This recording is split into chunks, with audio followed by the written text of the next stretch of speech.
ఇంకొక విశేషం ఏమిటి అని చెప్పాలంటే ఈ దారుగావనంలో ఉన్నటువంటి నాగేశ్వర స్వామి గారి దర్శనార్థం ఎవరైనా వెళ్ళి ఉంటే మీకు జ్ఞాపకం ఉంటే స్వామివారి దేవాలయంలోకి ప్రవేశించగానే మొట్టమొదటిగా మనకు కనిపించేటటువంటి లక్ష్మీనారాయణ స్వామి వారు దారుగావనంలో ఉన్నటువంటి నాగేశ్వర స్వామి వారి ఆలయ ప్రాంగణంలోకి ప్రవేశించగానే లోపలికి చిన్న ఖాళీ ఉంటుంది. ఆ ఖాళీలోంచి ఎంత లాభైనా వెళ్ళాలి.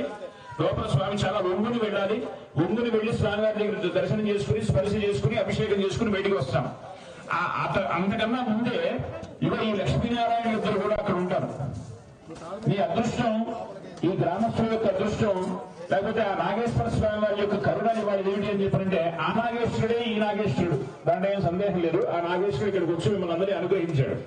అలాగే ఆ లక్ష్మీనారాయణుడే మీకు దర్శనార్థమే ఇక్కడికి వాళ్ళు మేము కూడా మా బావదైన కళ్యాణం నా చెయ్యరా అని చెప్పి ఆ లక్ష్మీనారాయణుడు కూడా వచ్చి ఆయన కూడా మీ చేత కళ్యాణోత్సవాన్ని జరిపించుకుంటున్నాడు.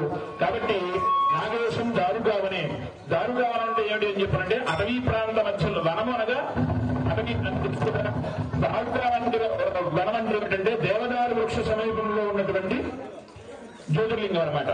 జ్యోతిర్లింగము అని చెప్పినట్టంటే ఆత్మసాక్షాత్కారం కలుగుతున్నటువంటి ఏదైతే స్వామి గారిని అర్చించడం వల్ల అభిషేకించడం వల్ల ఏ స్వామిని అయితే దర్శించడం వల్ల మన ఏమంటే మైక్ ఉంచుదామా తీసుకుంటామా ఏ స్వామిని అయితే దర్శించుకోవడం వల్ల మనలో ఉన్నటువంటి తిమిరం అనగా చీకటి అంధకారం అంతా కూడా పోయి మనలో జ్ఞానజ్యోతి కలుగుతుందో అదే జ్యోతిర్లింగం, అదే స్వామివారి అన్నమాట. అటువంటి స్వామివారి యొక్క సన్నిధానంలో, అటువంటి నాగేశ్వర స్వామివారి యొక్క సన్నిధానంలో లక్ష్మీనారాయణ అవతారంగా ఉన్నటువంటి ఆ లక్ష్మీనారాయణుని అలాగే నాగేశ్వర స్వామివారిని ఇద్దరిని కూడా దర్శనం చేసుకోవచ్చు. అందుకనే ఈ కమిటీ వాళ్ళు ఆలోచించి ఈ మంచి పండుగ రోజున అంటే సంక్రాంతి అంటే ఇప్పుడు రాబోయేటటువంటి తరానికి ఎలా వచ్చింది అని చెప్పారంటే సంక్రాంతి అంటే ఏమిటండి? కోడి పందాలు. సంక్రాంతి అంటే ఏమండి? ఇంకోటి ఏదో. సంక్రాంతి అంటే ఏమిటండి? కనునాడు తెగ్గొయ్యడం, అరిగేదాకా వాగడం, అరిగిన తర్వాత మళ్ళీ ఎప్పుడు తెగ్గొద్దామా అని చూసుకుంటున్నాం. ఇలా తయారైంది. నేనేం చెప్పట్లేదండి. అంటే దాన్ని ఎందుకు మాట్లాడుతానంటే అలా కాదు. పండుగ అంటే ఏమిటంటే ఒక సంస్కారం ఉన్నది. ఆ సంస్కారం ఏంటంటే రేపు సంక్రమణం జరుగుతుంది. సంక్రమణ పూర్వ దివసం ఇది. ఈ సంక్రమణ పూర్వ దివసం రోజున ఏదైనా ఒక మంచి కార్యక్రమం చేయాలి. ఈ సంక్రమణం రోజున పెద్దలను ఉద్దేశించి ఏదైనా మనం మంచి కార్యక్రమాలు చేయాలి అనేటువంటి ఉద్దేశంతో వాళ్ళు పెద్దల్ని ఆశ్రయించి ఏమంటే ఏం చేద్దామంటే ఈ పని చేస్తే బాగుంటుందని చెప్పని ఎవరో కొంతమంది చెప్పారు.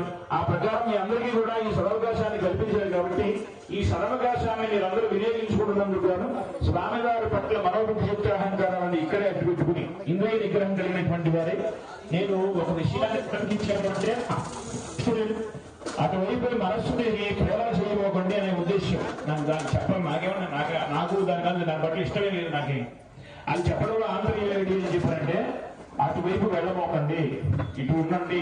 భావితరానికి ఈ ధర్మాన్ని అప్పచెప్పవలసినటువంటి గురుతర బాధ్యత మనందరి మీద ఉంది. భావితరానికి రామాయణం అంటే ఏమిటో తెలియదు, భాగవతం అంటే ఏమిటో తెలియదు, భగవద్గీత అంటే ఏమిటో తెలియదు, ధర్మం అంటే ఏమిటో తెలియదు.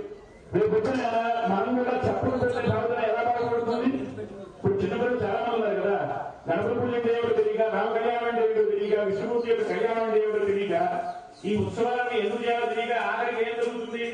ఆ సంక్రాంతి అంటే ముగ్గులు లేదు, గొబ్బెమ్మలు లేదు, గంగెత్తులు లేవు, ఆచారం లేదు, సాంప్రదాయం లేదు. సంక్రాంతి అంటే ఏమిటి అని చెప్పినట్టే వీళ్ళేమో ఆడుకున్నాం, వచ్చాం, తిన్నాం, ఇదే పరిస్థితి వచ్చేస్తుంది. కానీ ఆ భావితరాన్ని రక్షించడం కోసం మీ ఇళ్లలో ఉన్నటువంటి ఆడవాళ్ళ మీద ముఖ్యంగా, ఆడవాళ్ళు కనుక మన అక్కర్లేదనుకుంటే నా కుటుంబం నాశనమే. కాబట్టి ముఖ్యంగా ఆడవాళ్ళకి చెప్తున్నారు, మీరు కావాలని ప్రజల కూడి హిందూ ధర్మాన్ని కాపాడాల్సినటువంటి బాధ్యత ప్రధానమంత్రిగా ఉన్నటువంటి వాళ్ళకి ఎంత బాధ్యత ఉందో మన ఇంట్లో ప్రధానమంత్రిగా ఉన్నటువంటి మీకు కూడా అంతే బాధ్యత ఉంది.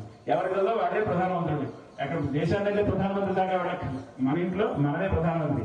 ఏమన్నా ఏం చేయమంటావు అని అడగకుండా ఉంటే జరుగుతున్న ఇంట్లో మగవాళ్ళు కూడా ఏం అడగలేదు అనుకోండి, నా ఇంట్లో మొత్తం నాదే జరుగుతుందనే మాట అబద్ధం. అలాగే మా అన్నయ్యని అడగకుండా మీ అన్నయ్యని అడగకుండా నేను ఏం చేయననే మాట కూడా అబద్ధమే. ఇద్దరు ఉభయకుశలోపరిగా ఏదో నిర్ణయం తీసుకుని చేయాలి. కాబట్టి ఇప్పటి వరకు మనకి గణపతి పూజ పుణ్యసదాచన పూర్తయినాయి. స్వామివారి యొక్క కళ్యాణోత్సవంలో భాగంగా సప్తఋషి దేవతల్ని కూడా ఆవాహన చేశారు. ఈ సప్తఋషి దేవతలు ఎవరంటే కశ్యపుడు, అత్రి, భరద్వాజుడు, విశ్వామిత్రుడు, గౌతముడు, వశిష్ఠుడు, జమదగ్ని అనేటటువంటి 7 ఋషులు కూడా వచ్చారు. ఎవరు వాళ్ళంతా? మన దేవతా కళ్యాణం మనం పెళ్లి చేసుకుంటున్నాం అనుకోండి. పెళ్లి చేసుకుంటుంటే ఆ ఇంటికి వెళ్ళి కాస్త 4 పెద్ద మనుషులు తీసుకెళ్తాం కదా. ఆ పెద్ద మనుషులు తీసుకెళ్లిన తర్వాత అమ్మ నీ వంశం ఏమిటి, నీ చరిత్ర ఏమిటి, నీ తండ్రి ఎవరు, నీ తాత ఎవరు, నీ ముత్తాత ఎవరిని కనుక్కుని ఆ గోత్ర సంబంధితమైనటువంటి వ్యవహారాలను తెలుసుకుంటారు కదా. అలాగనే ఈ ఋషులందరూ కూడా వచ్చి ఈ నారాయణ ఎవరు, ఈ లక్ష్మీ అమ్మవారు ఎవరు, ఆ నాగేశ్వరుడు ఎవరు, ఆ యొక్క పార్వతీదేవి ఎవరు అనేటటువంటి వివరాలన్నింటినీ కూడా మనందరికీ అందజేయడం కోసం వచ్చినటువంటి పోస్టల్ డిపార్ట్మెంట్ వ్యక్తులు అన్నమాట. వీళ్ళందరూ కూడా మనందరికీ ఇవ్వడం, ఆ ఫలితాన్ని మనం ఇవ్వడం కోసం వచ్చారు వాళ్ళందరూ సప్తఋషులు. ఆ తర్వాత అలాగే అష్టదిక్పాలకుడు కూడా వస్తారు వాటితో పాటుగా. ఇంద్రం విశ్వస్పృహదామహేంద్రేభ్యస్మాకమస్తు కేవలః చెప్తారు. ఇంద్రబాబాహి స్థాపయామి పూజయామి.